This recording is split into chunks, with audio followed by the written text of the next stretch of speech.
Hello guys, welcome to Andhra recipes. ఈరోజు మన recipe వచ్చేసి నెల్లూరు స్టైల్ చిన్న చేపలు.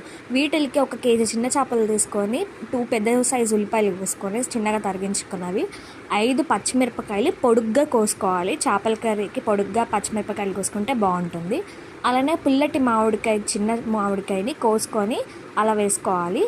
అండ్ కట్ట కొత్తిమీర, 1 టీ స్పూన్ పసుపు, 5 టేబుల్ స్పూన్ కారము అండ్ ఆయిల్ ఎంత ఎక్కువ వేసుకుంటే అంత టేస్ట్ బాగుంటుంది. సో మేము 5 టేబుల్ స్పూన్స్ ఆఫ్ కారం వేసుకున్నాం. అండ్ ఉప్పు తగినంత కల్లుప్పు వేసుకున్నాము. అండ్ ఇప్పుడు చెప్తున్నాం కదా ఆయిల్ ఎక్కువ వేసుకుంటే అంత బాగుంటుందని. సో మేము 5 గరిటెల ఆయిల్ పోసుకున్నాము. మంచిగా కలుపుకోవాలో 2 నిమిషాల నుంచి 3 నిమిషాల వరకు, ఎందుకంటే కారము, ఉప్పు ఇవన్నీ అనేటివి చేపలకి మంచిగా పట్టుకోవడానికి. మనం ఇక్కడ చిన్న మామిడికాయ పుల్లటిది ఆల్రెడీ వేసాము. సో దానికి తగినంత ఎంతైతే పడుతుందో అంత చింతపండు నానబెట్టుకుని ఆ గుజ్జు వేసుకొని 2 నిమిషాల నుంచి 3 నిమిషాల వరకు బాగా మిక్స్ చేయాలి. ఎందుకంటే ఆ పులుపు అనేది కొంచెం చేపలు పట్టడానికి కోసం చేస్తాము. సో అలా మంచిగా కలుపుకున్న తర్వాత మనం ముక్కలు మునగడానికి కోసము ఎంతైతే వాటర్ సరిపోతుందో అన్ని వాటర్ పోసుకొని, దాంతోపాటు ఒక 2 రెమ్మల కరివేపాకు వేసుకొని, అలానే ఉప్పు టేస్ట్ చేసి ఉప్పు సరిపోకపోతే దానికి తగినంత ఉప్పు వేసుకొని మూత పెట్టేయడమే.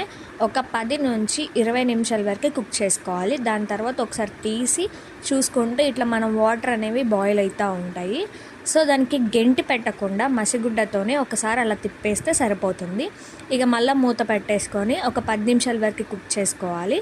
ఇక కుక్ చేసుకున్న తర్వాత ఇట్లా ఆయిల్ అనేది బయటకు తేలినాక ఒకసారి ఇలా మళ్ళీ మసిగుడ్డ తీసుకొని ఇలా కలుపుకోవాలి. మనం గెంట ఎందుకు యూజ్ చేస్తలేమంటే చేపలు అనేవి ఇరిగిపోతాయి కాబట్టి గెంట అసలు పెట్టకూడదు. మనం ఇలానే మసిగుడ్డతో కలుపుతూ ఉండాలి. ఇలా 5 నిమిషాల తర్వాత మళ్ళీ మూత పెట్టేసుకొని ఒక మంచి కట్టె కొత్తిమీర కోసుకొని చిన్నగా కట్ చేసుకున్నది వేసుకొని ఒక 2 నిమిషాల వరకు మూత పెట్టేసుకుంటాం. మన నెల్లూరు స్టైల్ చిన్న చేపల కూర రెడీ అండి.